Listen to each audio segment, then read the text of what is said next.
Ang likot mo naman. Ay nako, baka ikaw ang unahin ko dyan eh. Ano ka ba, Santino? Akala ko ipapatikim mo pa yan sa akin. Ay, pasensya na boss. Napakalikot kasi. Siya nga pala, ikaw nang bahala rito.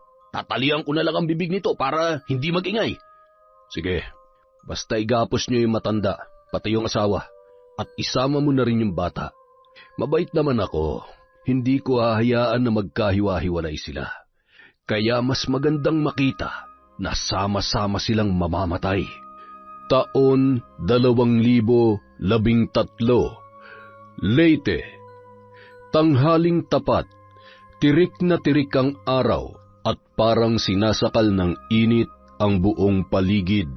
Naglalakad si Fatima sa pilapil, bit-bit ang balde ng tubig na galing sa poso. Sa di kalayuan, tanaw niya ang amang si Casio sa palayan, nakasombrero, pawisan at nakatuon ang isip sa pagbubungkal ng lupa. Ilang distansya lang ay naroon din sa gilid ng kanilang bahay kubo ang kanyang inang si Susan na abala sa pagtatabas ng kangkong habang karga ang bunso niyang kapatid na pilit na pinapaidlip ng babae. Huminto si Fatima sa malaking puno ng mangga at doon ay nagpahinga ng kaunti. Ilang minuto lang nakita niya ang kanyang ama na papalapit, bit-bit ang kanyang itak. Magpahinga muna kayo, Tay. Ay, sobrang init ngayon. Halos lahat ng tanim natin ay nalalanta na ang mga dahon. Yung lupa naman, ay nako, tuyong-tuyo na rin. El Niño naman po kasi, Tay. Pero hayaan nyo, marami na naman ako naipong tubig. Gamitin na lang natin yon para diligan yung mga pananim. Bukas dapat maani na natin yung mga kamatis. Tumawag kasi yung buyer kanina. Kukunin na raw nila sa Lunes. Parang kaunti lang yata ang may bibenta natin, Tay. Halos lahat ng kamatis, hindi maganda ang pagkakahinog. Yung iba naman, merong konting uod. Ay, pambihira. Pero hayaan mo na. May mapapakinabangan pa naman dyan. Ay, siya nga pala. Magluto ka ng saging at kamote para sa pananghalian natin. At saka, kunin mo muna yung kapatid mo at patulugin mo. Napahinto sa pag-uusap ang mag-ama nang marinig nilang may mga kalalakihan na naghahalakhakan papalapit. Yung bisita nyo kahapon, Tay, bumalik po ulit. Fatima, iwan mo muna ako at puntahan mo yung mama mo ron sa kubo. Sige na, kakausapin ko lamang ang mga ito. Hindi na umimik pa si Fatima at tumango na lamang.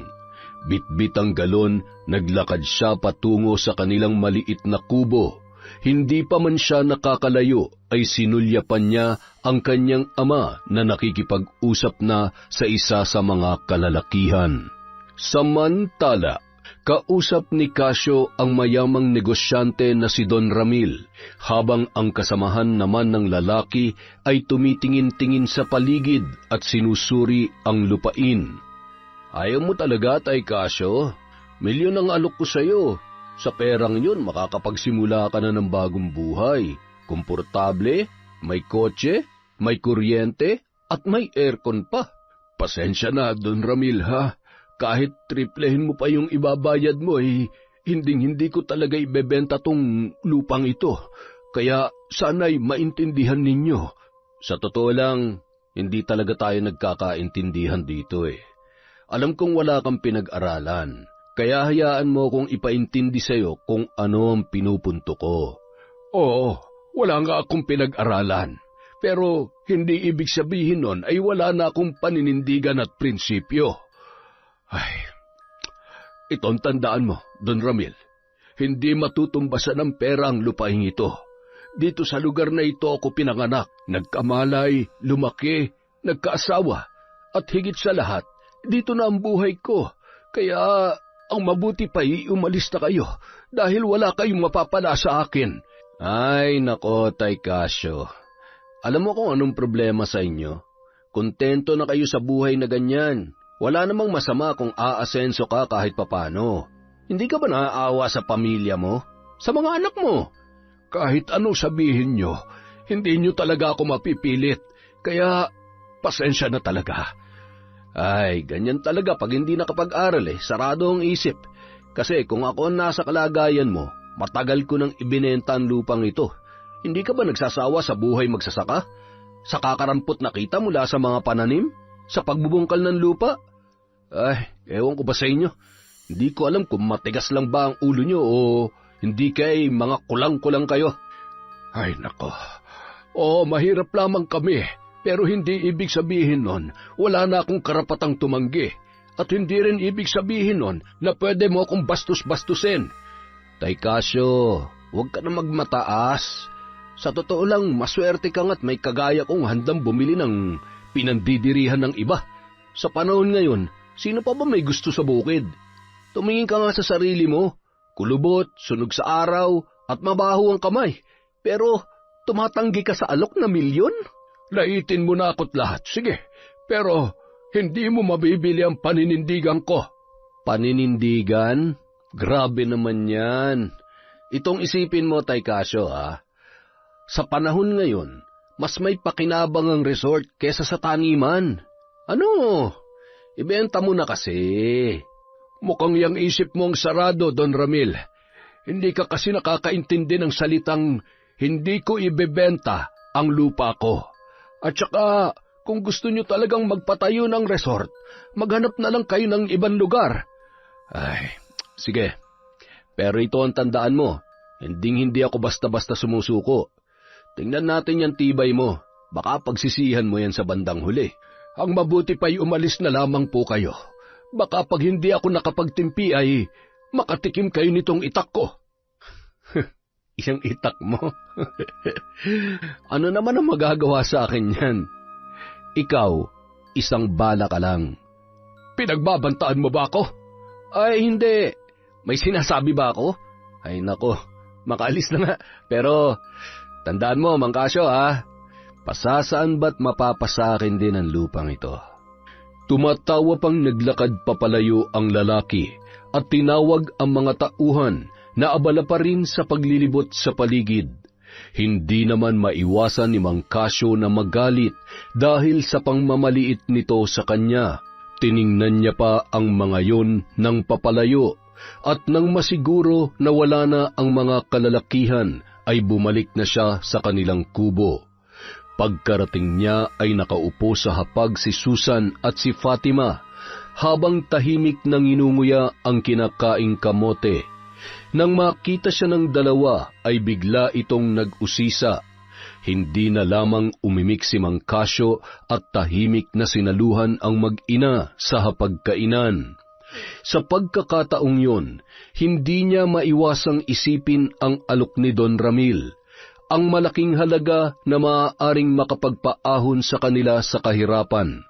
Ganoon pa man, hindi niya kayang ipagkanulo sa ibang kamay ang lupaing pamana ng kanyang mga magulang. Malalim ang buntong hininga niya nung mga sandaling yon.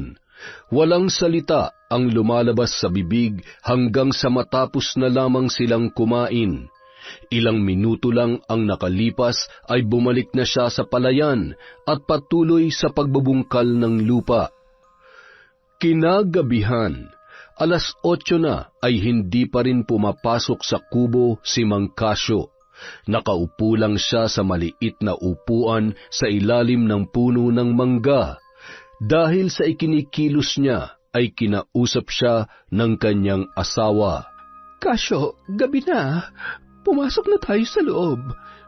Ay, mauna ka na lang. Siya nga pala, ang mga bata. Tulog na. Tapatin mo nga ako. Ano ba talaga ang problema? Yun na nga. Ito talagang lupa natin dito ang natitipuhan ni Don Ramil. Maganda raw kasi ang lugar na ito para magtayo siya ng resort. Nagkasagutan nga kami kanina dahil ayaw ko talagang ibenta at isuko tong pinamana sa akin ni na amang at inang. Oh, tapos, bakit parang balisa ka? Iniisip ko kasi yung milyon na iniaalok niya sa atin. Abay, malaking halaga rin kasi yon. Casio, tumingin ka nga sa akin. Aanhin natin ang pera kung hindi naman tayo masaya.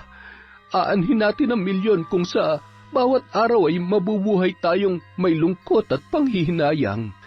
Itong lupain na ito, dito tayo nagsimula at ito ang bumubuhay sa atin. Ang iniisip ko lamang naman ay ang kinabukasan ni na Fatima at Ian. Makakapag-aral sila at magkakaroon ng magandang trabaho, yung malayo sa bukid, at hindi magiging katulad ko na isang hamak na magsasaka lamang. At saka ikaw, bata ka pa, gusto kong mabigyan ka ng maginhawang buhay. Hindi yung ganito na nagbababad sa init ng araw at nagbabanat ng buto para lamang meron tayong makain sa pang-araw-araw. Salamat kung iniisip mo ang kapakanan namin, pero tinanong mo na ba kami kung gusto rin namin yan? Kontento na ako sa kung anong meron tayo ngayon, Casio. Kaya sana huwag mo nang isipin yan masyado. Hindi ba sumasagi sa isip mo na makakakain na kayo ng masasarap na pagkain? Mapupuntahan nyo na yung mga lugar na nasa dyaryo nyo lamang nakikita. Mabibili nyo na rin ang mga bagay na gusto ninyo. At higit sa lahat, makakaahon na tayo sa kahirapan. Ang tanong, hahayaan mo bang mawala ang lupang ito? Handa ka bang isakripisyo ito para sa mga anak mo? Ay, hindi ko alam, Susan. Basta para sa akin, dito ang buhay ko at ayaw kong mawala ito sa atin. Hindi ko kayang makita na sisirain nila ang palayan para lamang patayuan ng resort. Basta ako, kung ano ang desisyon mo, susuportahan lamang kita. Ay, gulong-gulo na talaga ang isip ko. Basta bago ka magdesisyon, ipaalam mo muna yan sa mga anak mo, ha? Ay, sige. Bukas na lamang. O siya, pumasok na tayo sa loob. Tumayo na si Susan at nauna nang pumasok sa loob. Sumunod naman si Casio na balisa. Bumuntong hininga ang matanda at paika-ikang naglakad papasok sa loob ng kubo. Samantala, prenteng nakaupo si Don Ramil sa sofa habang hawak-hawak ang basong naglalaman ng alak sa kaliwang kamay.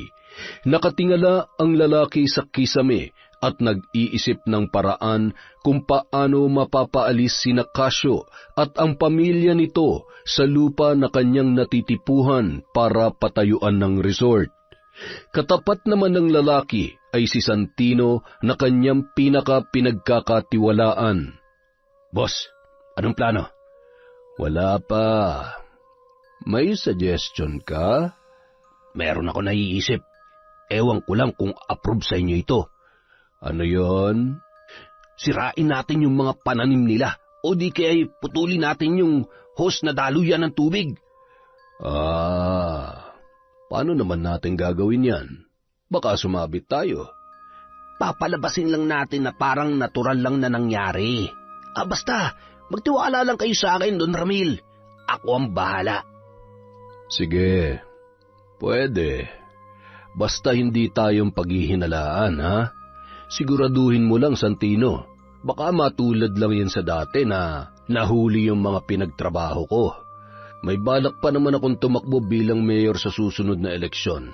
Kaya dapat iwas-iwas tayo sa mga kontrobersya.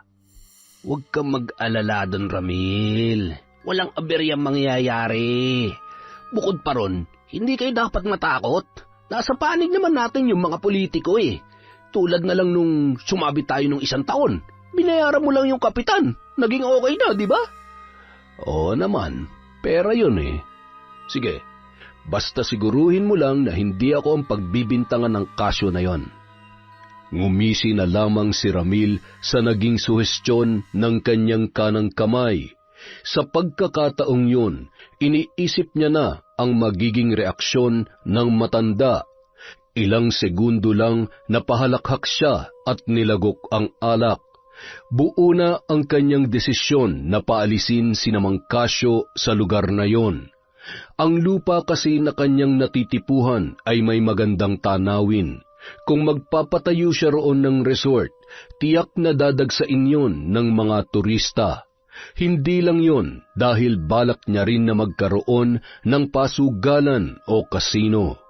Kinabukasan, 4:00 pa lamang ng umaga ay gising na si Fatima. Pabalik-balik siya ng igib. Iniipon niya ang tubig sa mga drum para yon na ang gagamitin sa pagdidilig ng mga pananim. Mga 5:00 ay nagpahinga muna ang dalaga at ilang minuto lang ay nagsaing na siya. Oh, ang aga mo naman yatang nagising, anak. Tay, magandang umaga po. Buti gising na kayo. Marami na po pala akong naipong tubig sa drum. Gamitin niyo na yun pandilig sa mga halaman. At saka, hindi ba't ngayong araw din tayo mag-aani ng kamatis? Kasi bukas kukunin na yun ang buyer natin. Oo, ngayon nga. Buti pinaalala mo. Muntik ko nang makalimutan. Siya nga pala. May sasabihin pala ako sa'yo. Ano po yun, Tay? Paano kung magkaroon tayo ng milyon? Anong una mong gagawin? Ano ba namang klaseng tanong yan, Tay? Siyempre, una talaga sa lahat, bibili tayo ng malaking bahay. Yung tig-iisa tayo ng kwarto. Tapos, magpapakabit tayo ng kuryente. Bibili rin ng ilaw, ng ref, at ng maraming lamang iba't ibang pagkain, electric fan, at kung pwede, aircon. Ano pa?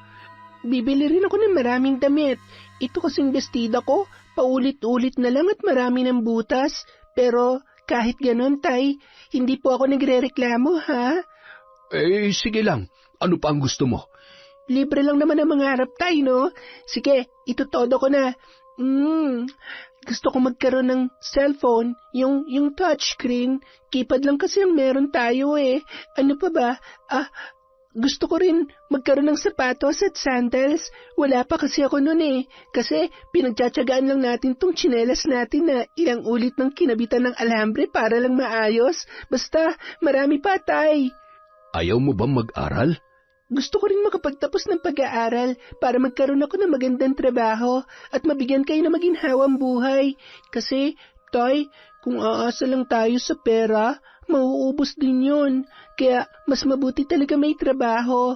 Nakuha niyo po ba? Ang hirap kasi ng paliwanag eh. Tay, okay lang po ba kayo? Bakit po kayo umiiyak? Ayos lamang ako. Napuwing lang. Sigurado po ba kayo? Ano pong problema, Tay? Gusto mo talaga ang mga yon? Ang alin po? Yung mga sinabi mo kanina. Oo naman po. Sino ba naman ang ayaw nun? Pero, syempre, mas gusto ko na kasama kayo sa mga pangarap ko. Yung mga bagay na yun, Tay, temporary lamang po yun. Pero yung pamilya, panghabang buhay. Napakabait mo talagang bata ka, oo. Sobrang saya ko kasi meron akong anak na kagaya mo. Tay, sabihin niyo nga sa akin, ano po ba talagang problema ninyo? Ay, kahapon kasi. Sige lang po, ituloy niyo lang po. Naalala mo yung mga pumunta ritong lalaki? Opo, bakit po? Mayamang negosyante yung isa sa mga kalalakihan na nagpunta rito. Si Don Ramil, gusto niyang bilhin tong lupa natin. Hindi lang yon, kasi yung palayan at taniman natin ay mawawala dahil magpapatayo siya ng resort at restaurant dito. Nagpupumilit nga siya kahapon kinukumbinsi ako na ibenta ko na agad sa kanya itong lupa. Ay nako, wag Tay, hindi po ako papayag. Paano na lang yung mga kasamahan natin dito? Yung mga nakikisaka sa lupa natin? Kung ibebenta natin to, saan sila pupunta? Hindi naman pwedeng basta dumito na lang sila. Tiyak paalisin sila ng bagong may-ari. Naisip ko nga rin yan. Pero ang inaalala ko ay kayo. Kayo ni Ian at ang mama mo. Magkakaroon kayo ng magandang buhay pag binenta ko itong lupa. Ayoko maging makasarili, Tay. Opo, magkakaroon kami ng maginhawang buhay, pero hindi naman natin pwedeng pabayaan na lang yung mga kasamahan natin dito. Kung isasama natin sila, tiyak ubos din yung milyon nyo. At saka, ayaw ko rin po.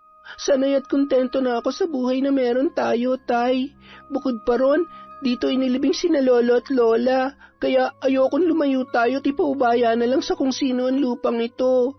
Pero akala ko ba'y gusto mo ng malaking bahay, makapag-aral at magkaroon ng magandang trabaho? ayos na ako sa buhay natin dito, Tay. Matutupad mo mga pangarap mo pag nagkaroon tayo ng malaking pera. Ang pangarap ko lang naman, Tay, ay magkakasama tayong apat ni na Mama, si Ian, ikaw, at ako. Sapat na po yun, kasi para sa akin, ang tunay na kayamanan, hindi masusukat sa paramihan ng pera. Dapat nating tandaan na ang pamilya mas mahalaga sa mundong ito. Tama yan. Masaya ako kasi lumaki kang may mabuting puso at may malasakit sa ibang tao. Kasi po, biniyayaan ako ng Panginoon ng mabubuting nanay at tatay. Ay nako, tambola pa itong batang ito ah. Ay sige na, tingnan mo nga kung luto na yan niluluto mo. Ay, opo, nakalimutan ko. Kayo kasi tayo eh. Oh, bakit ako? Napasarap kasi ang pakikipagdaldalan ko dahil sa inyo. Oy siya, sige, talo na ako sa'yo. Kaya sige na, tapusin mo na yan. Magdidilig lang ako ng mga pananim, ha? At saka, wag mong kalimutan na aanihin pa natin yung mga kamatis. Opo, Tay. Pagkatapos nito, susunod din po ako. Iniwan na ni Casio ang anak at nagtungo sa likod ng kubo para kumuha ng tubig sa drum at gamitin pandilig sa mga pananim. Bit-bit ang balde. Dahan-dahang naglakad ang matanda sa taniman ng kamatis. Napakunot noo siya nang makitang parang binunot ang ugat ng mga pananim at ang mga dahon ng mga yon ay unti-unti nang nalalanta. Ang bunga naman ay parang inapakan at halos wala nang mapakinabangan dahil puro durog at pisak na. Agad namang nagsisigaw si Casio at tinawag si Fatima. Bakit po, Tay? Ay, hala! Diyos ko po! Tay! Anong nangyari dito? Hindi ko alam. Magdidilig lang sana ako pero yan ang naabutan ko. Paano na ito? Hindi na mapapakinabangan ng mga yan. Baka pinakawalan ng mga kasamahan natin dito yung kalabaw nila. Hindi. Hindi ang kalabaw may gawa nito, kundi tao. Sino naman po ang gagawa niyan? Wala tayong ebidensya para mambintang, pero kutob kong may binayaran si Don Ramil para gawin ito. Bakit niya naman po gagawin yan, Tay? Balita ko kasi, pag may gusto yung lalaking yun, hindi niya titigilan hanggat hindi niya nakukuha. Kaya siya talaga may pakana nito. Pero ang iniisip ko, paano na to? Wala na tayong maibebenta sa buyer natin bukas. Huminahon po muna kayo, Tay. Tingnan muna natin baka may mapakinabangan pa tayo. Sige lang. Pero nakasisiguro ko na wala na talaga. Hindi lang nila basta sinira ang kamatisan natin, kundi ninakawan din. Parang kalahati ng pananim nating kamatis ay nawala. Wala pa lang kasing sama ang Don Ramil na yon. Hindi niya ba naisip na mahirap lang tayo?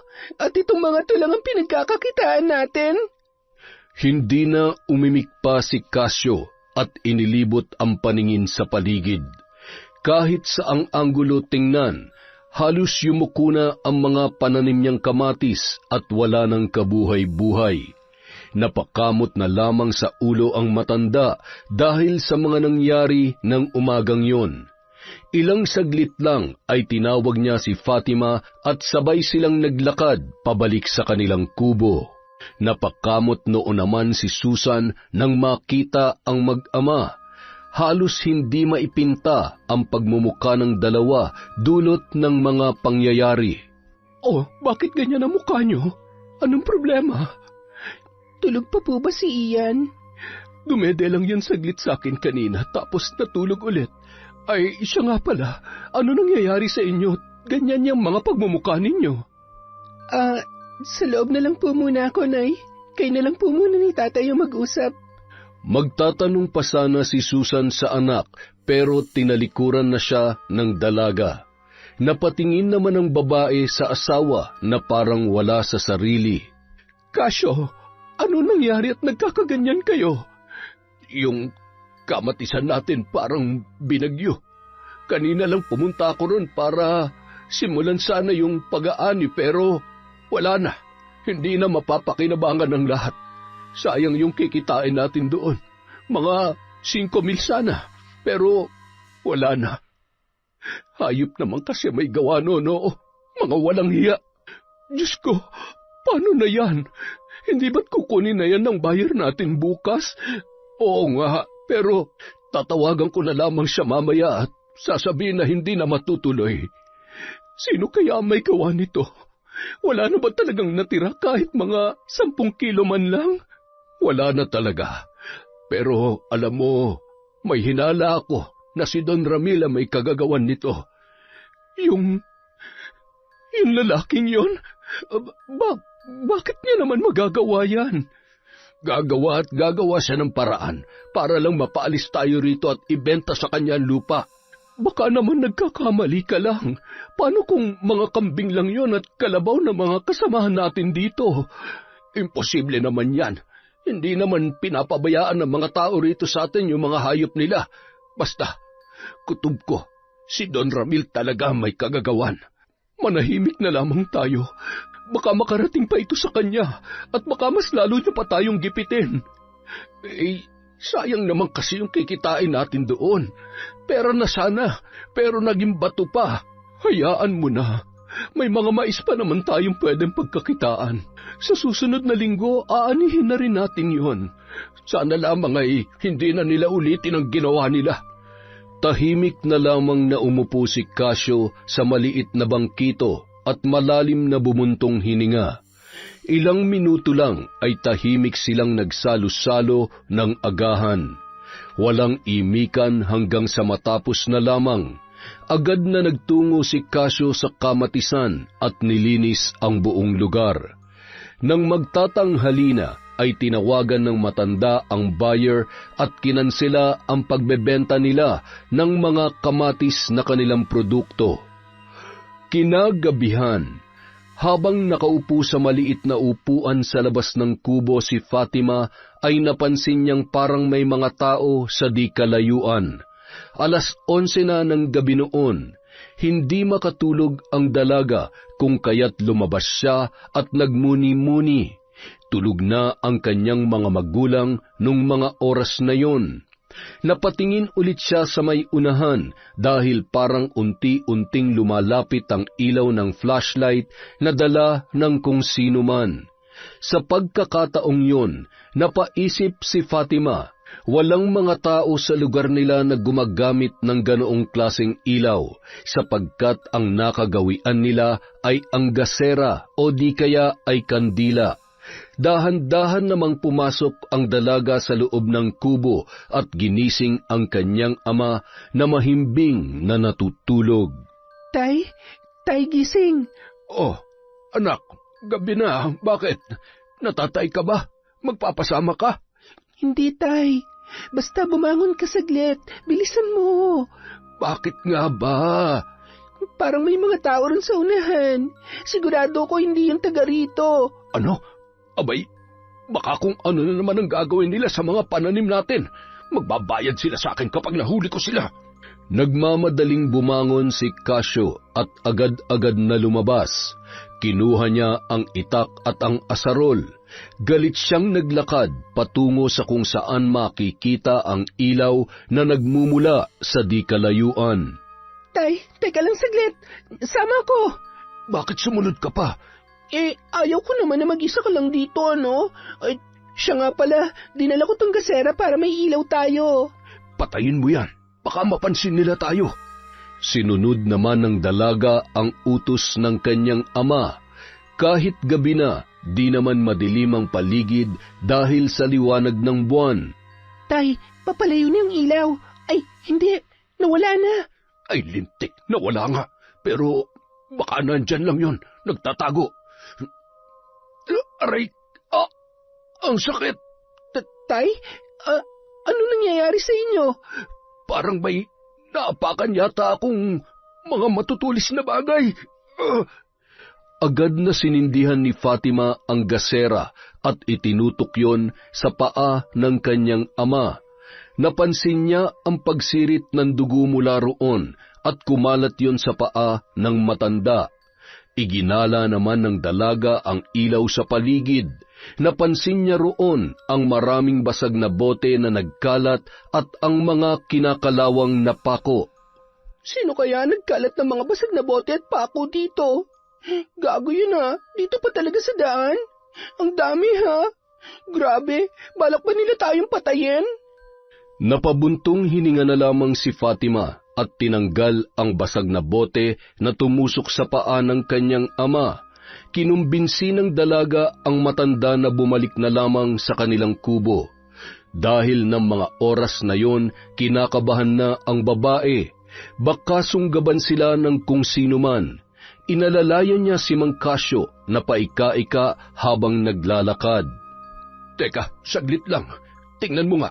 Baka may ginawa na naman sila sa mga pananim natin. Ano ka ba, Tay? Bukas na natin isipin yung mga pananim. Ang importante, magamot yung sugat nyo.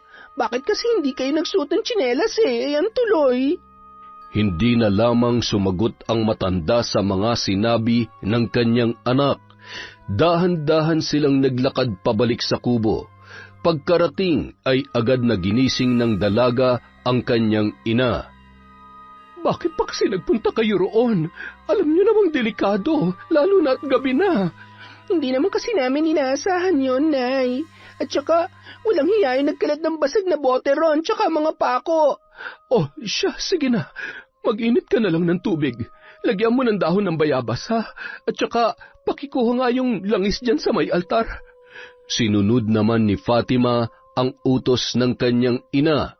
Pagkatapos ay kumuha na siya ng dahon ng bayabas at pinakuluan ng mainit na tubig. Nang makita niyang ayos na, ay kanya yung inilagay sa balde. Dinala yon ng dalaga at ibinigay sa kanyang ina. Eto na po, Nay. Pakilagyan mo ng medyo malamig-lamig na tubig para hindi masyadong mainit. Ayos na po yan, Nay. Nilagyan ko na po. Oh, Casio. Ilagay mo sa loob ng balde ang paa mo para matanggal yung impeksyon at malinis yung sugat mo. Sinunod naman yon ng matandang lalaki.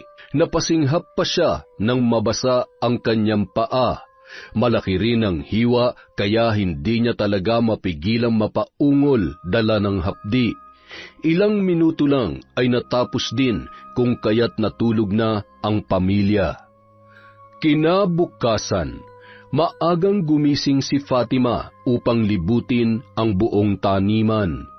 Nung mga oras na yon ay gusto niyang suriin ang paligid kung meron na naman bang mga pananim ang nasira. Wala namang kakaiba nangyayari dito. Salamat sa Diyos at maayos naman ang mga pananim namin. Bulong na lamang ng dalaga sa kanyang sarili. Nagmamadali naman siyang bumalik sa kubo upang ibalita sa kanyang mga magulang. Nay, nasan si tatay? Nandoon lang sa likod. Bakit? Kumusta? Anong balita? May nasira na naman ba? Yun nga, Nay Buti po wala. Nako, pag sinira na nila lahat, paano na lang kaya tayo? Sana naman hindi na nila ulitin yon. Mawawalan tayo ng pagkakakitaan sa mga pinaggagawa nila. Ay, siya nga pala. Kumuha ka nga rin ng okra at talong. Magluluto pa ako ng agahan natin. Sige po, Nay. Nang umalis si Fatima ay naiwang mag-isa si Susan. Napabuntong hininga ang babae nang marinig ang pag-iyak ng anak niyang si Ian. Kinuha niya ang bata at pinadede.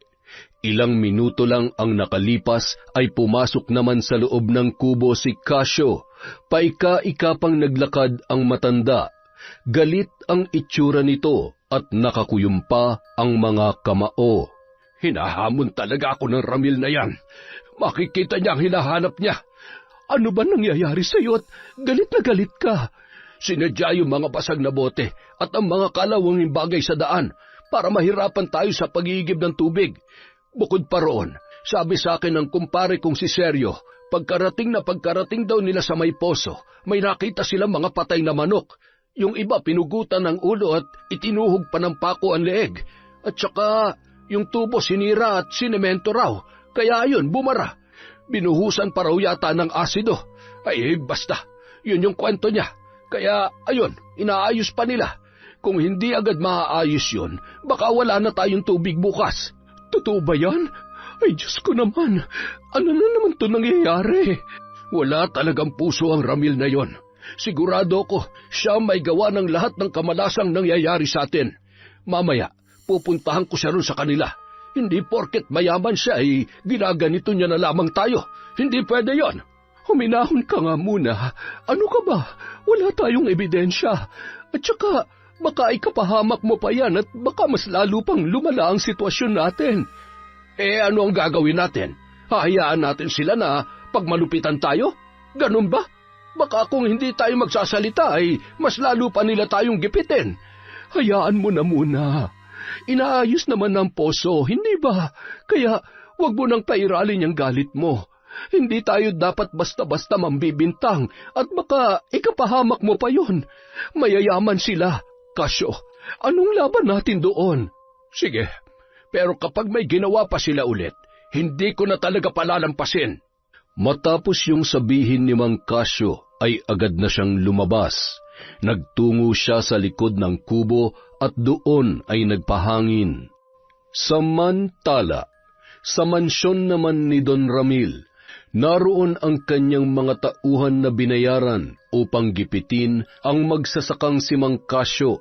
Nakaupo silang dalawa ni Santino sa sofa habang ang ibang kalalakihan ay abala sa pakikipag-inuman. Ano nang sunod na plano, boss? Tumahimik lang muna tayo saglit. Hihinto tayo? Oo, mga ilang araw lang. Hindi naman kasi ako ganong kasama eh. Sandali lang, boss. Meron lang po akong tanong. Ano yun? Bakit pa natin pipilitin yung matanda na ibenta sa atin yung lupa? Pwede naman tayo maghanap ng iba. Pero, naguguluhan lang ako Handa ka ba talaga magbayad ng milyon-milyon sa magsasakang yun? Ano ka ba? Wala yung pinag-aralan.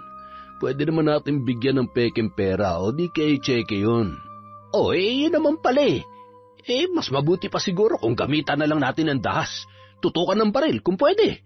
Masyado pa maaga para sa bagay na yan, Santino. Bakit pa kasi pinapatagal niyo pa, boss? May madali namang solusyon. Hindi na umimik pa si Don Ramil at nilagok na lamang ang isang baso ng alak. Magkabilaan namang lumapit ang mga bayarang babae na pilit idinidikit ang kanilang sarili sa lalaki. Makalipas ang isang linggo, walang anumang kababalaghan ang nangyari sa bukid ni Mang Kasyo. Naayos na ng mga tao roon ang nasirang poso, kung kaya't maayos na ang daloy ng tubig. Gayunpaman, gumaling na rin ang sugat ng matanda, kaya bumalik na siya sa pagbubungkal ng lupa. Natutuwa siya sapagkat wala ng mga di inaasahan na mga pangyayari. Sa madaling salita ay wala na ang mga kamalasan. Si Fatima naman ay abala sa paghahakot ng tubig. Sa sobrang init kasi ng panahon, ang mga pananim nilang gulay ay unti-unting lumalaylay ang mga dahon at ang mas malala pa ay inuuod ang mga bunga. Napahinto ang dalaga nang makitang papalapit sa kanya ang kanyang ama. Tay, tanghali na. Uwi na po muna tayo. Tara na. Sabay na tayong bumalik sa kubo. Akin na yung balde. Ako na magdadala. Wag na po, Tay. Ako na to. Siya nga pala. Sinabihan niyo na po ba ang mga kasamahan natin dito na aanihin na bukas yung mga mais? Alam na nila yon. Agahan mo na lang ang gising mo bukas para marami tayong maani sa parte natin. Hindi na lamang umimik pa si Fatima. Tanging pagtango lang ang kanyang itinugon. Inilagay niya sa likod ng kubo ang balde kung saan naroon din ang mga drum. Pinainom niya ng tubig ang kanilang aso at manok bago pumasok sa loob ng kubo. Wala namang nangyari sa buong araw. Ganoon lang, matapos ang tanghalian ay bumalik ulit sila sa trabaho. Kinagabihan, pagsapit ng 9:00 ay tulog na ang mga tao sa lugar. Sa di inaasahan ay biglang nagliyab ang apoy sa maisan at madali yung kumalat. Kaya naman halos lahat ng pananim ay nasunog. Nagising naman si Fatima dahil sa biglaang pagsakit ng kanyang tiyan. Agad siyang lumabas ng kubo at naghanap ng dahon ng malunggay para sana initin at ilagay sa kanyang tiyan. Pero laking gulat niya nang makita ang nasusunog na taniman, kaya naman bigla na lamang siyang nagsisigaw. Hindi alam ng dalaga kung ano ang kanyang gagawin nung mga sandaling yon. Tay! Nay! Diyos ko po! Gumising kayo! Dalihan niyo! Ay, ano ba nangyayari at nagsisisigaw ka? Anong...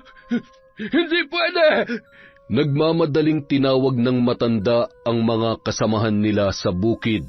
Ang mga tao'y nagtulong-tulong at nagpabalik-balik sa pagbuhos ng tubig para mapatay ang apoy. Hindi sapat ang tubig na kanilang pondo, kung kaya't ang iba ay nagtungo pa sa poso. Makalipas ang ilang oras, napatay na ang apoy, pero parang nawalan na sila ng pag-asa dahil halos ng mga pananim nila ay sunog na. Ang mga mais na aanihin sana kinabukasan ay bigla na lamang naging abo o di kaya naman ay tostado. Ilang sandali pa, nagsiuwian na sa kanya-kanyang mga kubo ang mga taong naroroon. Kasabay ng pagkalusaw ng mga pananim ay ang pagkatunaw naman ng kanilang pag-asa. Paano na to, Tay? Wala na. Wala na po ang lahat. Naubos na yung mga pananim natin. Sunog na po.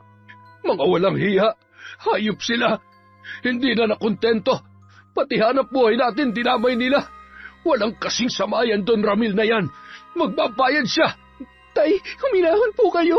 Ang puso nyo. Paano ko hihinahon? Kita nyo naman, di ba? Hindi naman lalaki ng ganun ang apoy kung di nila sinabuyan nyo ng gasolina. Tay, saan kayo pupunta?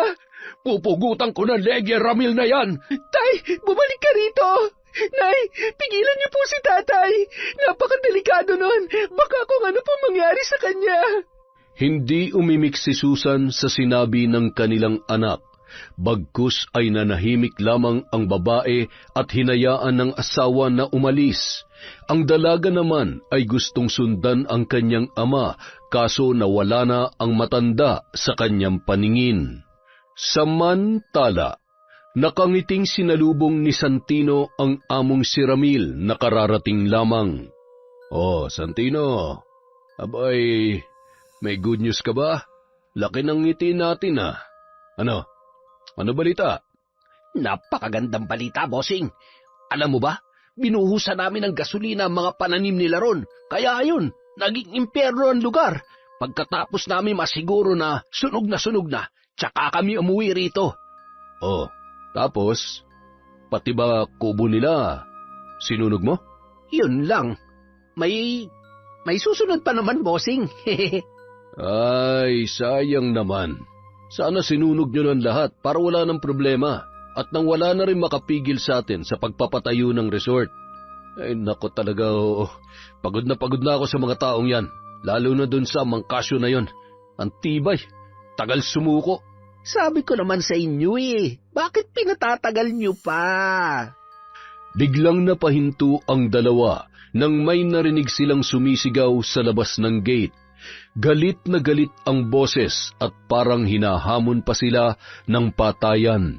Nagmamadaling lumabas si Ramil, bit-bit ang kanyang baril.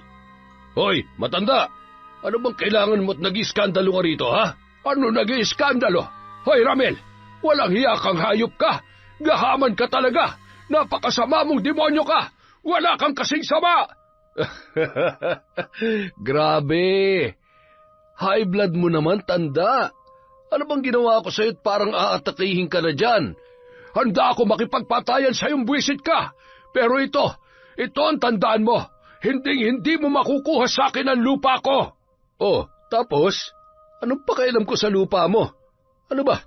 Nakakahiya ka. Nagmumukha kang taong grasang nagwawala rito. Umalis ka na. Ikaw ang nakakahiya.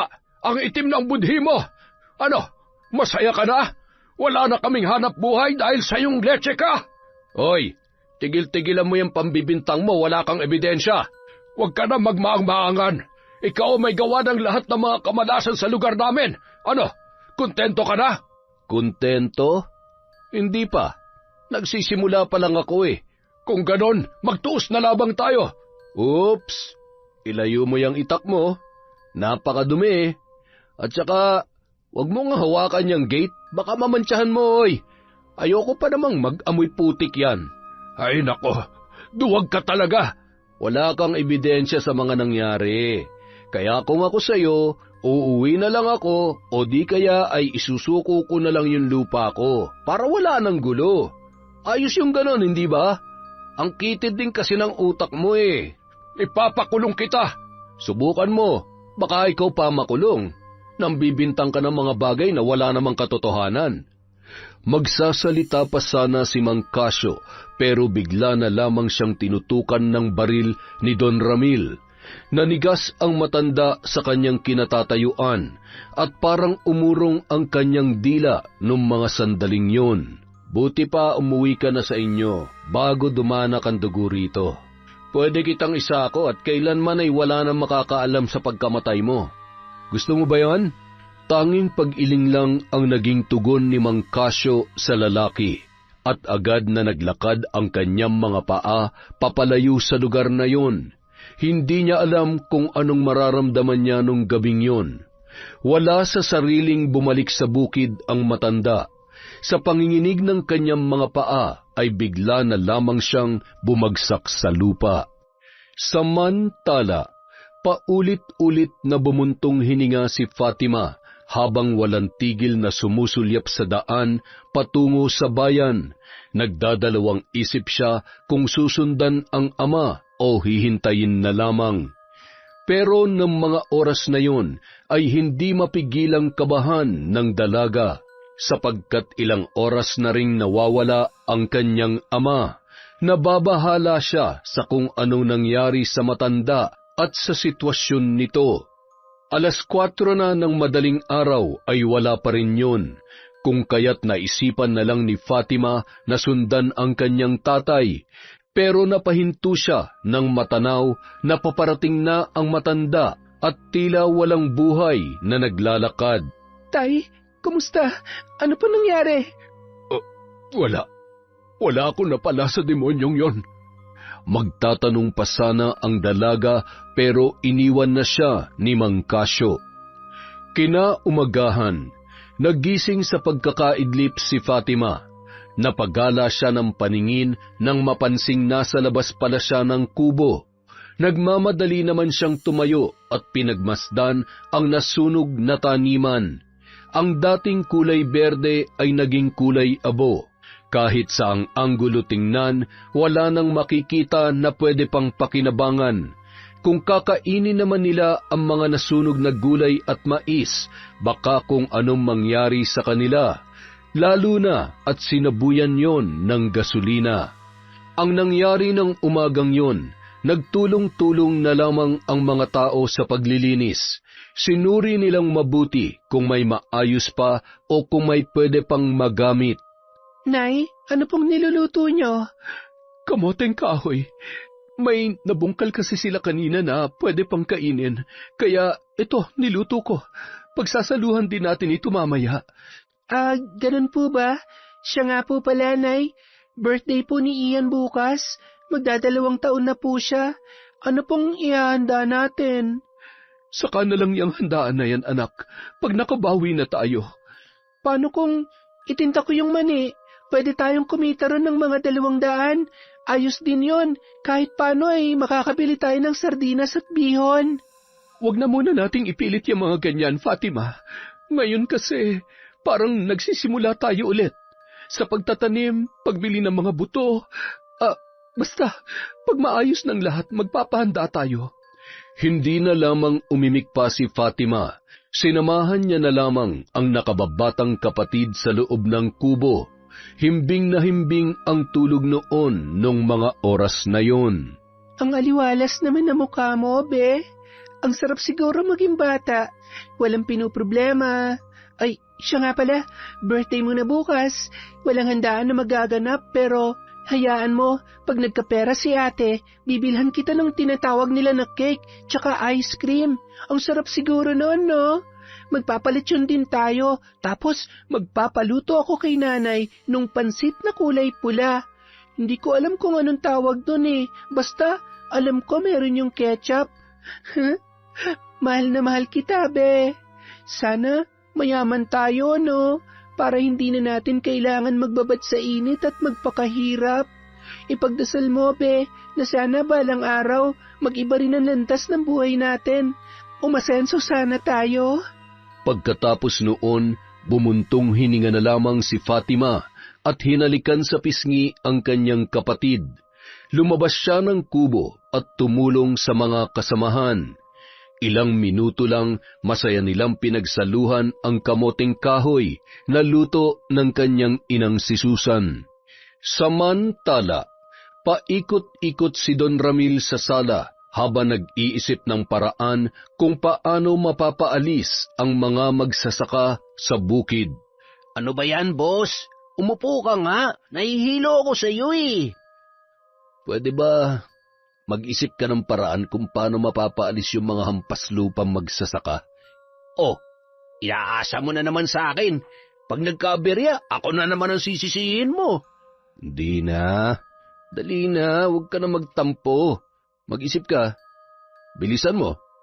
Dispatchahin na nga natin yung may-ari ng lupa para wala nang problema. Ay, nako. Demonyo ka rin talaga, Santino, no? Bagay na bagay sa iyo yung pangalan mo. Sige na, basta siguruhin mo lang na mapapasa atin yung lupa, ha? Di ka ba sasama, boss? Kayo na lang, kayang-kaya nyo na yan. Ay, sayang. Balita ko pa naman may dalagang anak yung matandang yun. Baka gusto mong tikman.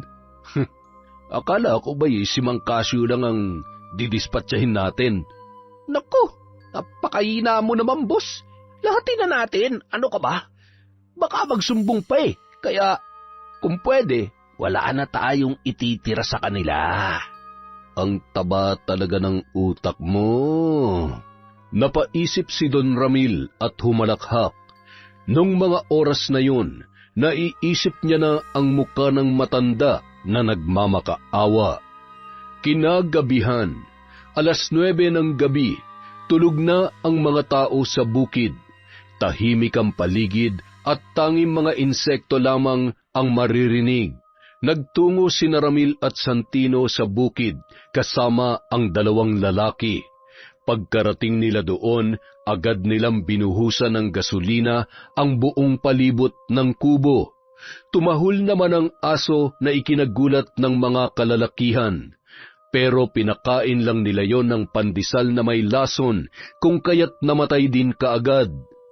Samantala, nagising si Fatima dulot ng paulit-ulit na pagkahol ng kanyang alagang aso, ang tanging kasakasama nila sa loob ng bahay.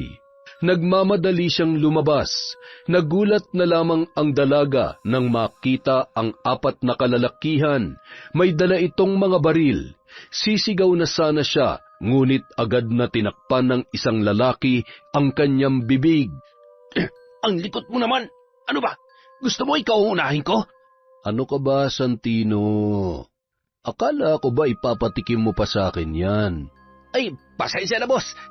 Napakalikot kasi. Siya nga pala. Ikaw na bahala rito. Tatalian ko na lang ang bibig nito para hindi mag-ingay. Sige, basta igapos niyo yung matanda, pati na rin yung asawa. At isama mo na rin yung bata. Mabait pa naman ako. Hindi ko hahaya magkahiwa-hiwalay sila. Kaya mas magandang makita na sama-sama silang mamamatay. Nagulat na lamang si Fatima sa kanyang mga narinig. Kahit na anong gawin niya ay hindi niya kayang kumawala. Tinalian ang kanyang bibig kung kaya't walang lumalabas na boses doon. Ang 2 kalalakihan at si Santino ay pumasok sa loob, habang si Don Ramil naman ay naiwan sa dalaga. Pinagmasdan niyang mabuti ang hubog ng katawan ni Fatima at sa pagkakataong yun ay unti-unti na niyang hinimas-himas ang babae.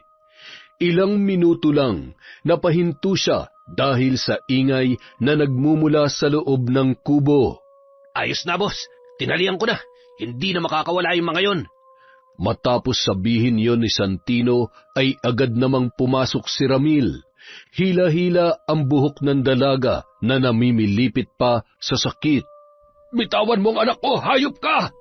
Ano ba naman to, Santino? Bakit hindi mo naman tinakpan ang bibig niyan? Ano bang kailangan mo? Gagawin ko na, basta pakawalan mo lamang ang asawa at anak ko. Oh, di pakawalan. Pero, sa isang kondisyon. Ano yon? Parang awa mo na. Huwag mong inamay dito ang pamilya ko. Saan mo nilagay ang titulo ng lupa? Akin na. Nasa... Saan? Sasabihin mo, babariling ko yung asawa mo. Diyan sa may karton sa likuran mo. Nasa ilalim niyan. Kunin mo, Santino. Ano? Ayos na ba yun? Pakakawalan mo na ba kami, Don Ramil? Boss, eto na. Oh, ayan na. Nasa iyo na. Kaya, ang mabuti pa, pakawalan mo na kami rito. Hindi pa tayo tapos, tanda. Pirmahan mo muna to. Nanginginig ang kamay na tinanggap ni Mang Casio ang papeles na inaabot sa kanya ni Don Ramil.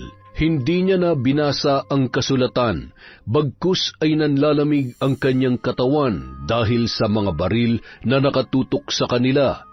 Matapos mapirmahan ay agad niya yung ibinalik kay Ramil na nakangisi. Okay na to. Sige na, talian niyo ng bibig niyan. Ano? Hoy, Ramil, nakuha mo na ang gusto mo. Pakawalan mo na kami. Tinalian ng mga kalalakihan ang katawan ni Mang Casio at pati na rin ang kanyang bibig.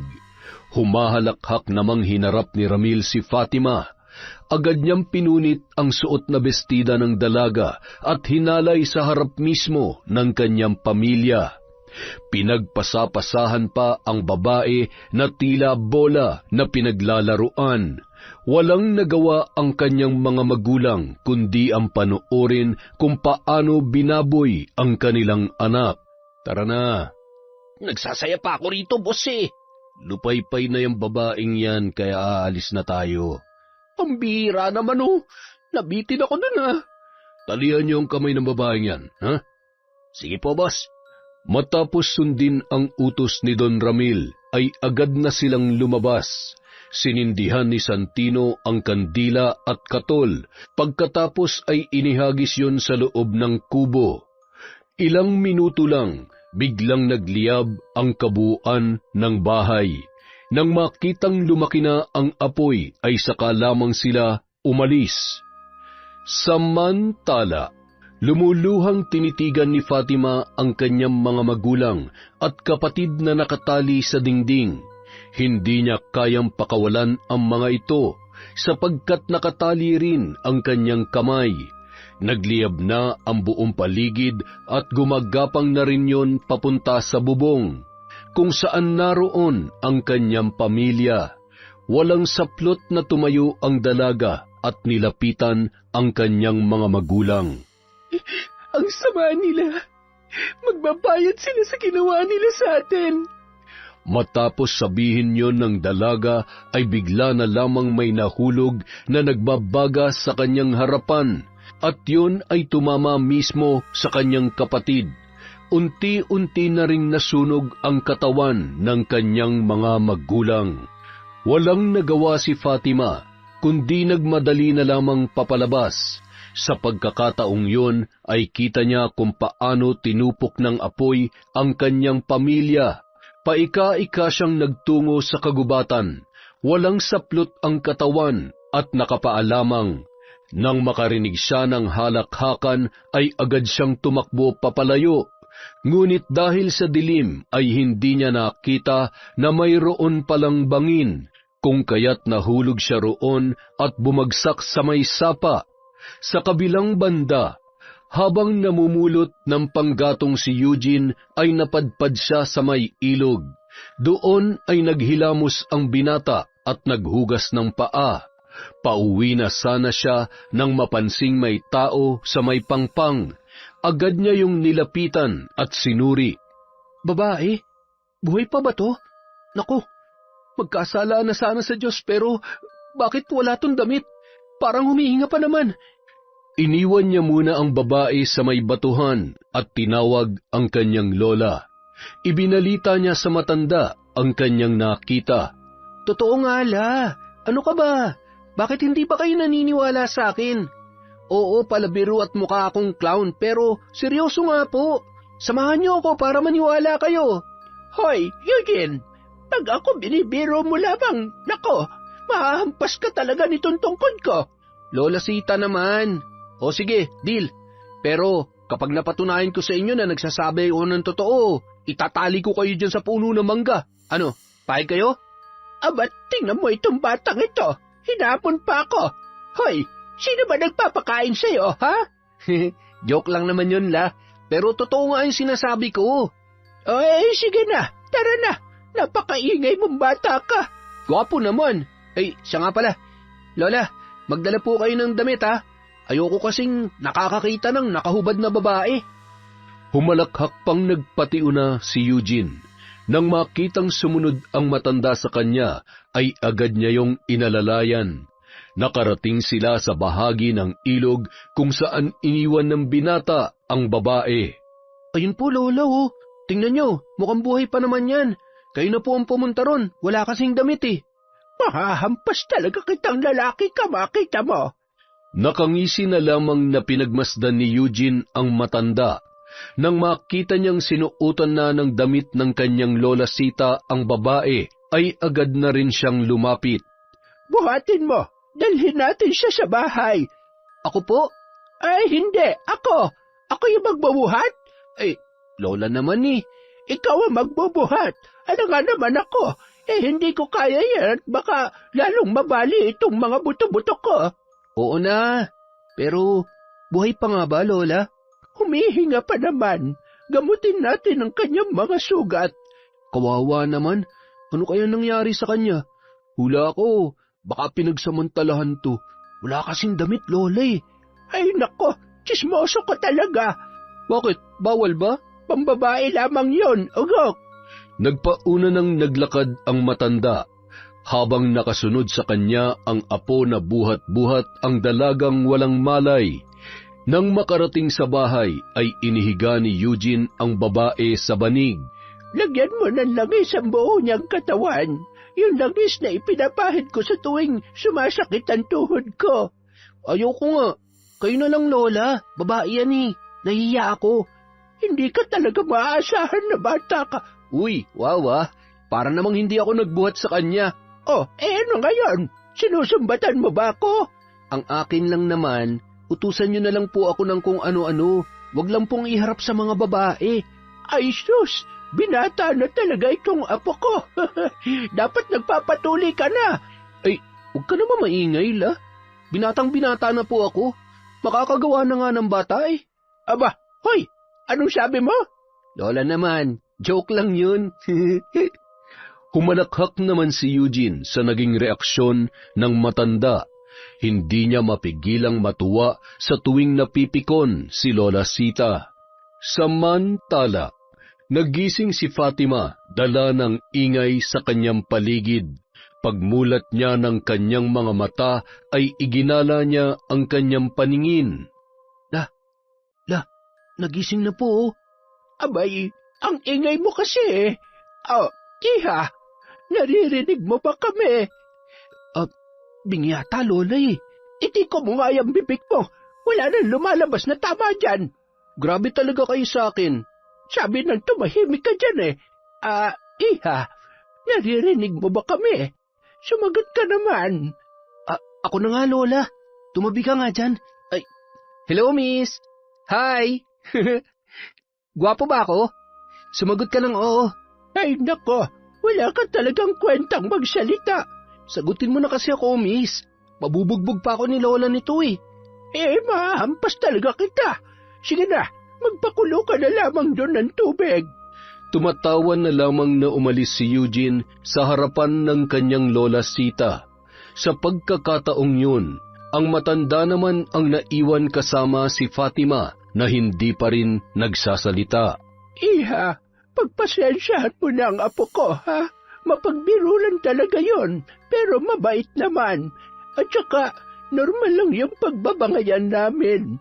Baka kasi akalain mo na nag-aaway kami. Ay, siya nga pala, hindi ko siya tunay na apo. Hindi kami magkadugo. Nakita ko lang siya noon sa may Escanita. Mga nasa 10 buwan pa lamang siya noon. Kaya dahil sa awa ay binuhay ko siya.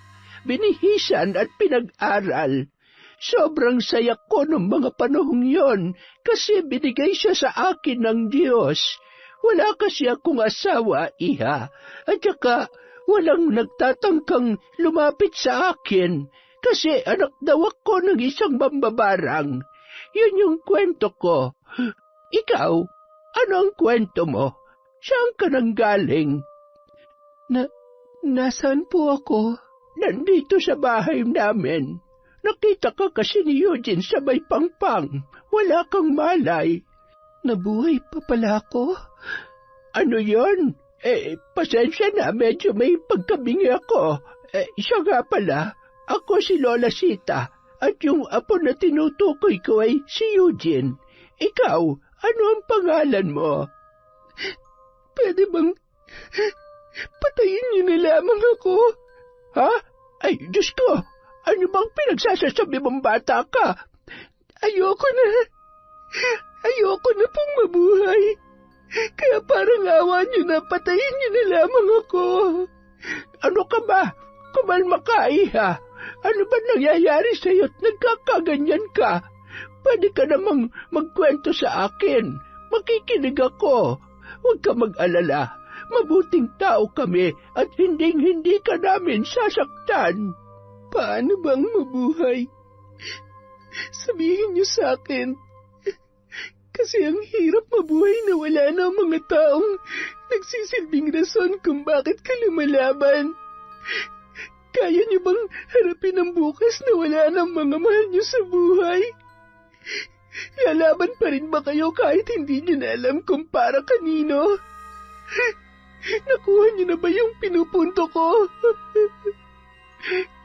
Naiintindihan kita, iha. Sige lamang. Ilabas mo lang. Hindi niyo po ako naiintindihan. Namatayan na ba kayo ng pamilya? Kasi ako, sa mismong harapan ko pa. Pero, alam niyo kung ano'y kinakagalit ko. Kasi hindi ko sila nailigtas.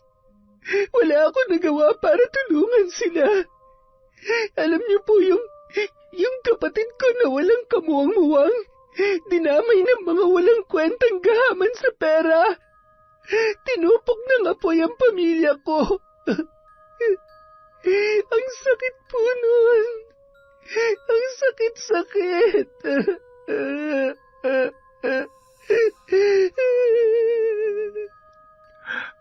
Hala, sige lamang. Ilabas mo lamang, iha. Nandito lamang ako. Anong petsa na po ba ngayon? Hunyo 14. Bakit? 2 araw na pala mula nung mangyari yun. At saka, kahapon po ang birthday ng kapatid ko. Ano ba nangyari? Ikwento mo ang lahat sa akin. Umiiyak na ikinuwento ni Fatima ang kalunos-lunos na pangyayari sa kanyang pamilya.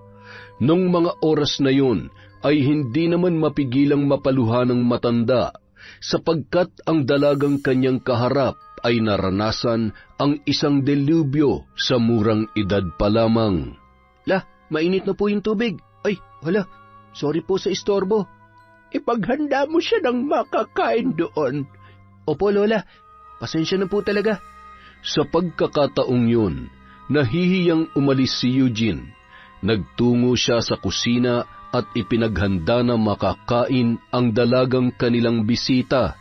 Tatawagin niya na sana ulit ang kanyang lola pero hindi na kailangan dahil paglingon niya ay nasa likuran niya na ang babae at ang matanda. Paika-ika namang naglakad si Fatima dulot ng mga mahapding sugat sa kanyang binti. Tinulungan naman siya ng binata sa pag-upo. Nang matapos ay nagpahinga muna saglit si Fatima at naglakad-lakad sa labas. Napansin niya na ang mga bahay ay nasa gilid lamang ng kalsada. Napalingon naman siya sa likurang bahagi. Doon ay mayroong ilog. Sa mga nakita ay hindi maiwasan ng dalaga ang mapahagulhol. Iniisip niya pa rin ang mga nangyari at ang kanyang kapatid na inosente na dinamay pa ng mga lalaking walang awang bumaboy sa kanya.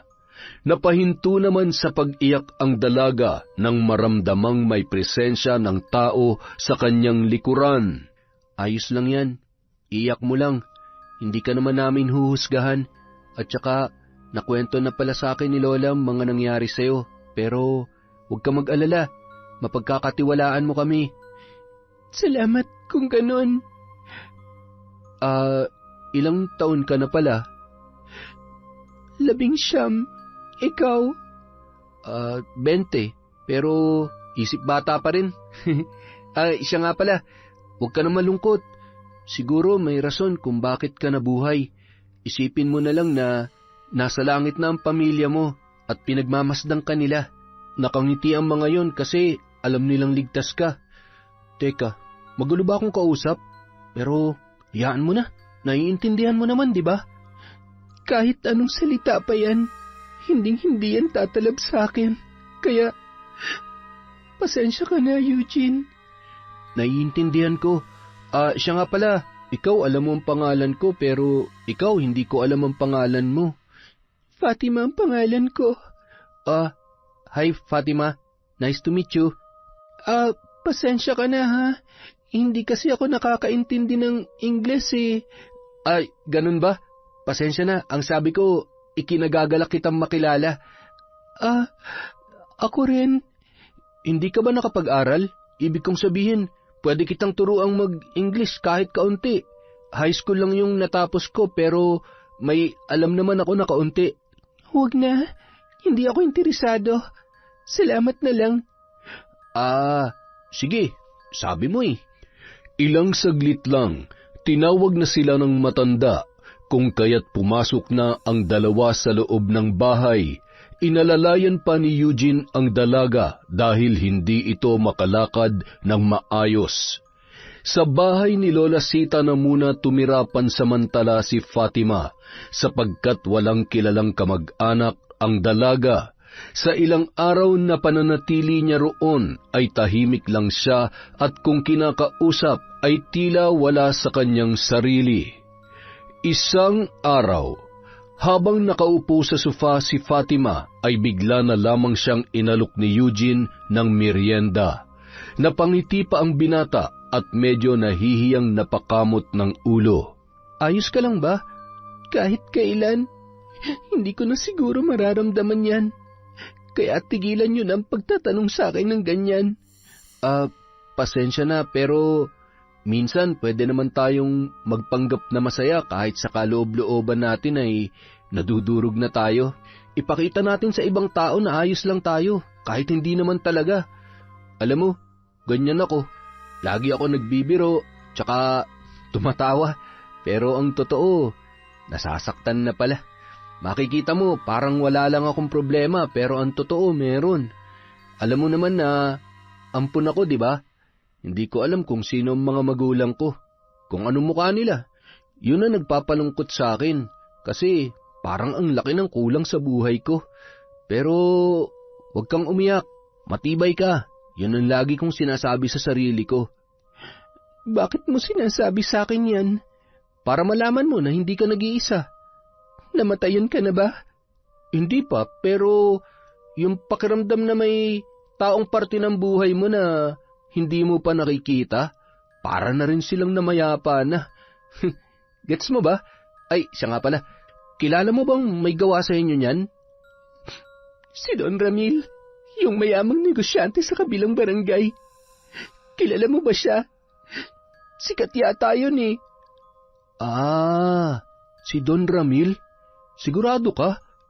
Oo, kilalang tao yun eh. Sa pagkakaalam ko nga, napakabait niya kasi laging tumutulong sa mahihirap. Bukod pa ron, usap-usapan na tatakbo siya bilang mayor sa lungsod natin. Napaka-plastic ng taong yun. Walang hiya, pakitang tao lang at napaka-kriminal. Hindi mabait yon. Mabait ba yung taong nanggigipit at pumapatay ng ibang tao? Salamat sa Diyos at ligtas ako, pero sisiguruhin ko maghihiganti ako. Paano? May baril ka ba? Babarilin mo? Fatima naman, baka makulong ka niyan. At saka, hindi basta-bastang kakalabanin mo. Pero, may naisip akong paraan. Ano yun? Wala akong pakialam kung ikakapahamak ko pa. Gagawin ko lahat. Mabigyan lang ng hustisya ang pagkamatay ng pamilya ko. Barangin mo. Magpatulong ka kay Lola Sita. May kaalaman siya sa pambabarang. Sinisiguro ko sa iyo mapagdurusa mo sila. Meron pa bang ganyan ngayon? Tsaka, totoo ba yan? Ang alam ko, kwento-kwento lang ang tungkol dyan eh. Para maniwala ka, tanungin mo si Lola. Naku, napakalupit kaya nun. Napatahimik na lamang si Fatima ng mga sandaling yun at inisip niya ang tungkol sa mga sinabi ng binata. Kinagabihan, sa loob ng kwarto ay nakahiga ang dalaga habang ang matanda naman ay abala sa pagrorosaryo. Fatima, bakit hindi ka pa natutulog? Hinintay ko po talaga kayong matapos. Abe, bakit naman? Meron bang problema? May nabanggit po kasi sa akin si Eugene. Sabi niya may kaalaman daw po kayo sa pambabarang. Gusto ko po sanang magpaturo sa inyo. Nako, sigurado ka ba?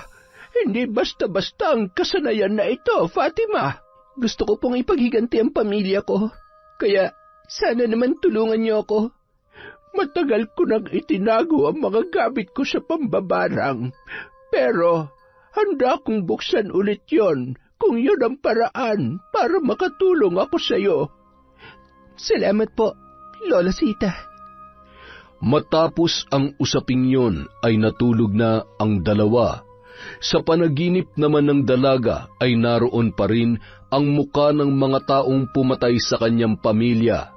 Hindi siya mapanatag hanggat hindi niya nabibigyang hustisya ang kalunos-lunos na pangyayaring yon sa kanyang mga magulang at nakababatang kapatid.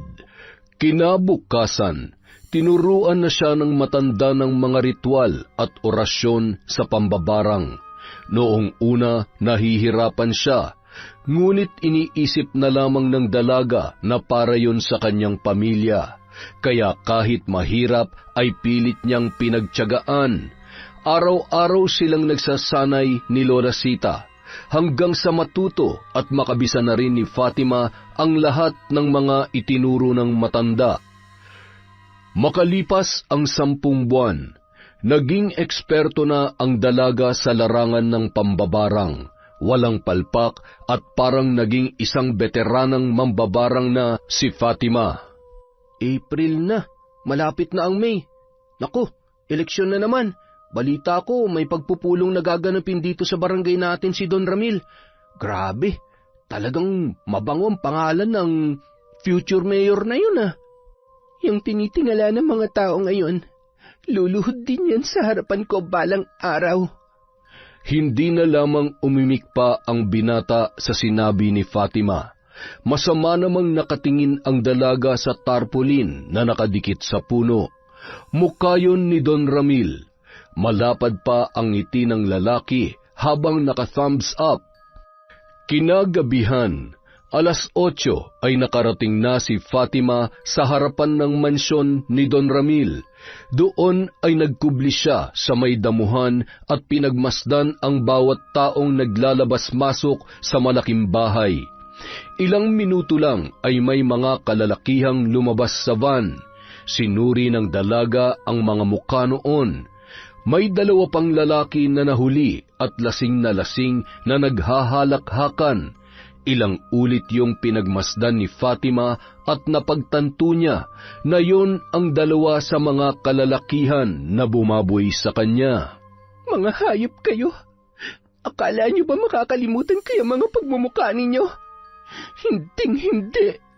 Nag-usal ng ritual ang dalaga bago inilabas sa kanyang bulsa ang isang itim na paru-paro.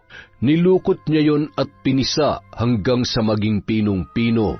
Pagkatapos ay hinipan sa hangin. Nang bumagsak yun sa lupa ay naging ipis, uod at mga maliliit na ahas. Dumami ang mga yon hanggang sa napalibutan na ang dalawang lalaki.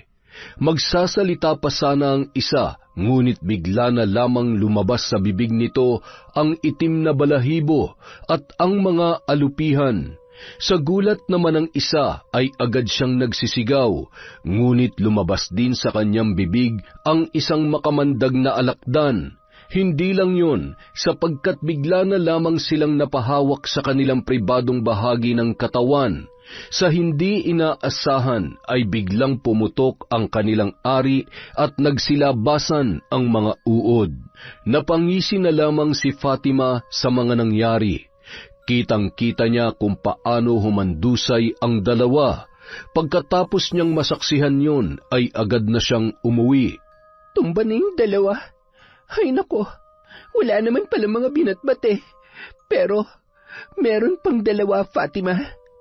Samantala, nagulat na lamang si Don Ramil sa ibinalita sa kanya ni Santino, ang tungkol sa di makataong pagpatay sa kanyang dalawang tauhan. Halos hindi na makilala ang dalawang lalaki sapagkat ang mga mukha nito ay inuuod na. Sinong may kagagawan nun, Santino? Hindi ko alam, Don Ramil. Naku, kung nakita mo lang, masusuka ka talaga. Ang malala pa, pumutok daw yung mga ano nila. Baka naman naengkanto. Kung saan-saan kasi nila tinututok yung ano nila Basta ako, naduduwal ako nung makita ko yung pagmumukha nila, bossing. Huwag mo nang banggitin at baka mangyari pa yun sa'yo. Ay naku, huwag naman po sana. Napahalakhak na lamang ang dalawa sa usaping yun. Ilang minuto lang ay pinag-usapan na nila ang tungkol sa patapos na resort na ipinapatayo nila sa bukid. Kinabukasan, habang nagmamaneho ng kotse si Santino ay bigla na lamang siyang napahinto nang makita ang pamilyar na muka ng isang dalaga. Nakangiti pa yun sa kanya at tila diwata ang kagandahan. Napalunuklaway ang lalaki ng mga sandaling yun. Lalabas na sana siya para lapitan ang babae, ngunit sa hindi inaasahan ay hindi bumukas ang pintuan. Leche, bakit ayaw mong bumukas? Sa kabilang banda, tumatawa namang nilapitan ni Fatima ang lalaking kunot na kunot ang noo sa inis sapagkat hindi nito mabuksan ang pinto ng kanyang kotse. Nang makalapit ang dalaga ay agad niyang binunutan ng 3 buhok si Santino. Aray, bakit mo binunot ang buhok ko, miss? Siya nga pala, pwede mo ba akong tulungan? Hindi ko kasi mabuksan tong pinto Bakit ko naman gagawin yon? Teka, magkakilala ba tayo? Ulyanin ka na pala. Sa ganda kong to, hindi mo ako maalala? Grabe ka naman. Sino ka ba? Anak ako ng isang magsasaka. Yung sinunog niyong pamilya. Ano? Imposible. Gawin nating posible. Anong gagawin mo? Tulong! Tulungan niyo ako! May baliw na babae rito! Napakaingay mo namang duwag ka. Sino bang tinatawag mo? Wala namang tao sa paligid. Bakit kasi huminto ka pang utu-utu ka? Patuloy lang sa pagsigaw ang lalaki. Gusto niyo mang lumayo sa lugar na yon ay hindi niya magawa dahil hindi umaandar ang kotse. Humahalakhak naman si Fatima sa asal ng lalaki. Sa pagkakataong yon, may inusal siya sa hangin. Kasabay noon ay ang pagputok ng pribadong bahagi ng lalaki. Lumabas doon ang mga uod na gumagapang sa buong katawan ni Santino. Napasigaw ito sa sakit at halos isumpa na ang dalaga. Ilang minuto lang hinipa ni Fatima ang 3 buhok. Bumagsak yon sa loob ng kotse at nung mga sandaling yon, unti-unting gumapang ang 3 malalaking bulate palapit sa lalaki. Buti nga sa'yo. Buhay ka pa, inuuod ka na. Tandaan mo, Nawalan ako ng pamilya dahil sa inyo. Kaya lasapin mo ang paghihiganti ko. Matapos sabihin yon ay agad nang umalis ang dalaga. Pakanta-kanta pa siyang bumalik sa bahay ni Lola Sita. Sa pagkakataong yun, pakiramdam niya ay nawala ang bigat na kanyang dinadala. Samantala, nakarating kay Don Ramil ang pagkamatay ni Santino. Dahil sa nangyari, hindi niya mapigilang kabahan. Halos lahat ng mga pinagkakatiwalaan niyang tauhan ay namatay sa hindi matukoy na dahilan. 12:00 na ng gabi nang maisipang matulog ni Don Ramil. Nang mahiga na siya ay parang may biglang malamig na hangin ang dumadampi sa kanyang katawan. Nang maipikit niya ang kanyang mga mata ay may refleksyon siyang nakikita. Isang babae na sunog ang katawan. Masama yung tumingin sa kanya. Napamulat na lamang ang lalaki habang hinahabol ang kanyang hininga. Bigla na lamang niyang naramdaman ang pagtubo ng kung ano sa kanyang muka. Yun ay parang mga tagihawat na kung hahawakan ay lumalaki at dumarami hanggang sa maging pigsa. Agad na tumayo si Don Ramil at lumapit sa salamin. Sa pagkakataong yon, nakita niya ang kanyang refleksyon. Ngunit nagulat siya nang biglang may dumaang itim na anino sa kanyang likuran. Napalingon pa siya roon pero pagtingin niya ay wala namang tao, kung kaya't ibinalik niya ang tingin sa harapan. Sa pagkakataong yun, bigla na lamang natulala ang lalaki, sapagkat isang babae ang nakikita niya sa refleksyon. Mapula ang mga mata nito habang nakasuot din ng pulang bestida. Sino ka? Layuan mo ako! Sa pagsigaw niyang yon, bigla na lamang siyang nakarinig ng iyak ng bata. Unti-unti yung lumalapit at lumalakas. Sa takot ni Don Ramil, agad siyang nagtalukbong ng kumot at pilit na pinapatulog ang sarili. Kahit makati at masakit ang mga tumutubong kung ano-ano sa kanyang katawan. Sa kabilang banda, nakaupo si Fatima sa hapag habang nakapikit ang mga mata. May mga inuusal siyang ritual nung mga sandaling yun. Sa sahig, naroon ang tarpaulin ni Don Ramil. Napapalibutan yon ng dosenang kandila na kulay itim, habang ang kanyang muka ay halos ibinalot sa pulang sinulid. Hindi pa kita papatayin. Magdurusa ka munang demonyo ka. Pagkatapos sabihin yon ng dalaga ay pinatay niya na ang kandila at natulog. Kinaumagahan, nagising na lamang si Don Ramil nang maramdaman ang paghapdi ng kanyang kaliwang paa. Nang tingnan niya yon ay malaking hiwa na tila nakaapak ng isang babasaging bagay. Pilit na inaalala ng lalaki ang mga nangyari, ngunit hindi niya maalala kung saan nakuha ang sugat na yon. Agad naman siyang tumayo at paika-ikang naglakad. Tiningnan niya sa salamin ang kanyang muka at buong katawan. Wala naman. Panaginip lang yata yung kagabi ha. Kahit masakit ang talampakan ay pinilit niyang gumalaw. Sa mga oras na yun ay naghanda siya sapagkat may gagawin siyang pagpupulong o pangangampanya sa kabilang barangay. Pagkatapos ay agad na siyang nagtungo sa lugar. Malaki pa ang ngiti ni Don Ramil habang nakipagkamay sa mga tao. Nagsimula na siya magsalita sa entablado. Sa pagkakataong yun, puro proyekto nito ang bukang bibig. Ngunit sa di inaasahang pagkakataon ay bigla na lamang siyang napahinto nang makita sa kalagitnaan ng mga tao ang isang babae na pula ang mata at nakasuot ng pulang bestida. Pilit niyang pinapakalma ang kanyang sarili, ngunit dahil sa alindog ng naturang babae ay parang hinihigop ang kanyang enerhiya. Biglang nabitawan ni Don Ramil ang mikropono, dahilan ng pagkagulat ng mga tao.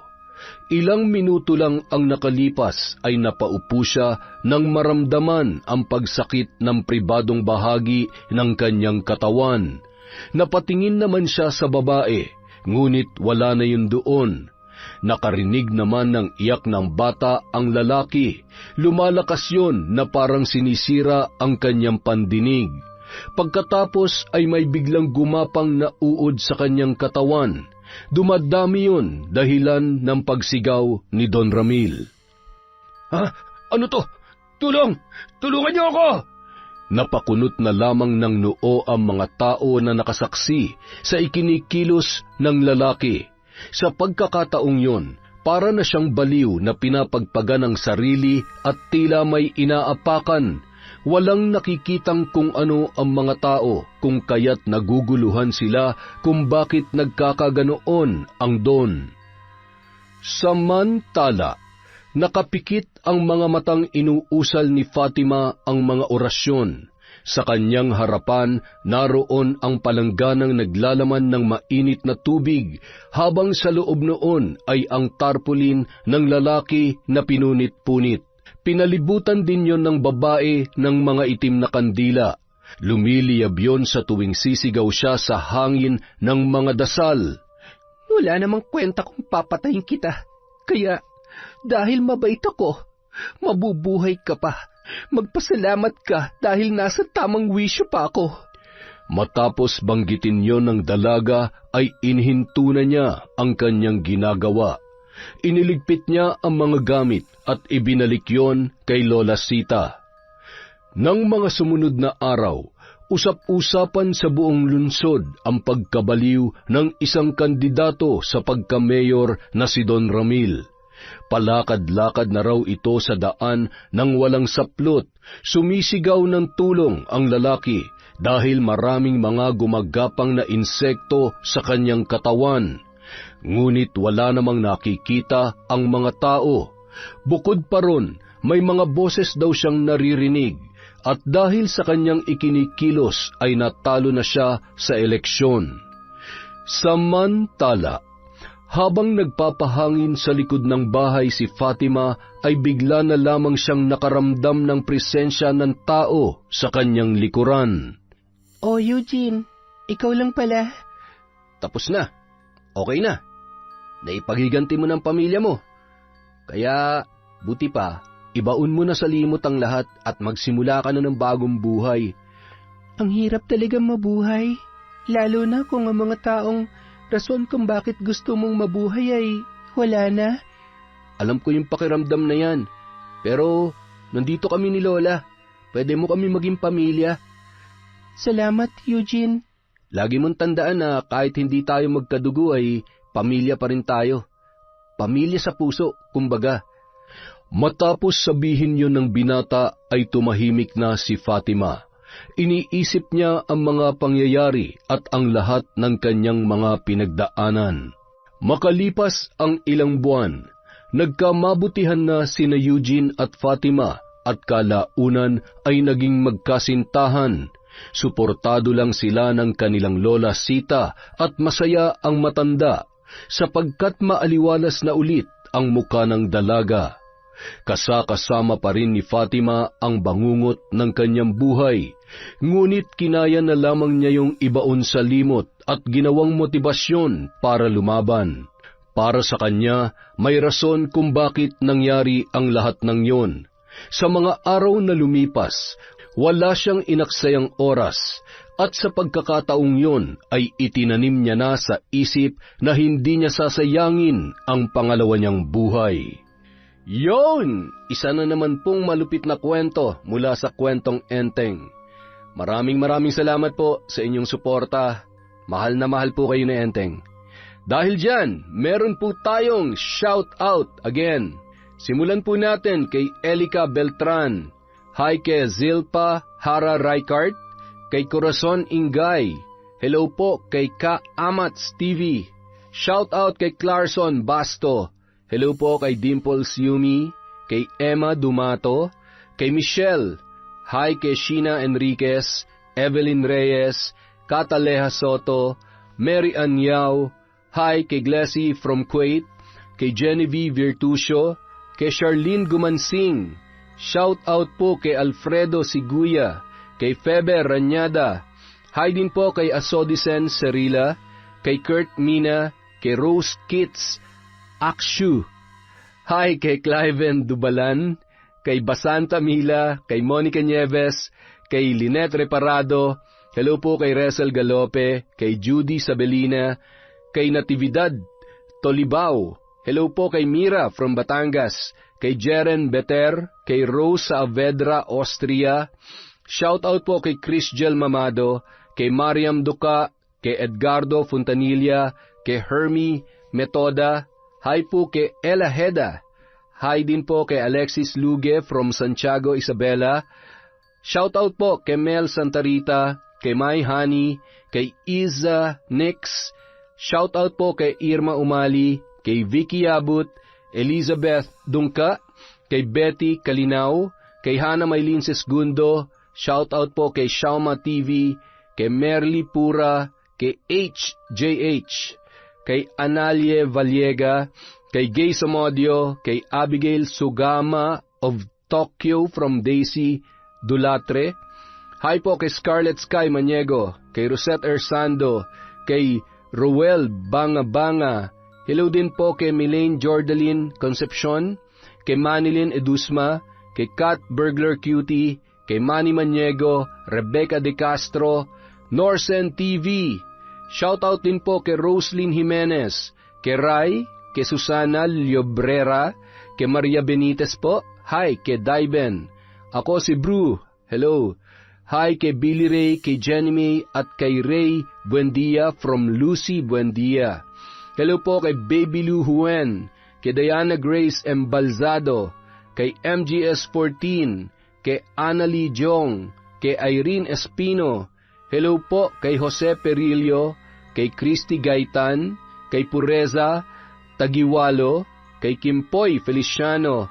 Shout out po kay Trio Cavibes, kay Manisan Mamot Mapadtaya. Hi po kay Mirna Alfaro, kay Merly Fatalia, sa Cabral family from Estela de Silva, kay Junel Fuentes, kay M. Rose Strong OFW in Kuwait. Shout out din po kay Alma Naong, kay Jeva Cabrera at Tintin Desbaro from Diana Henova.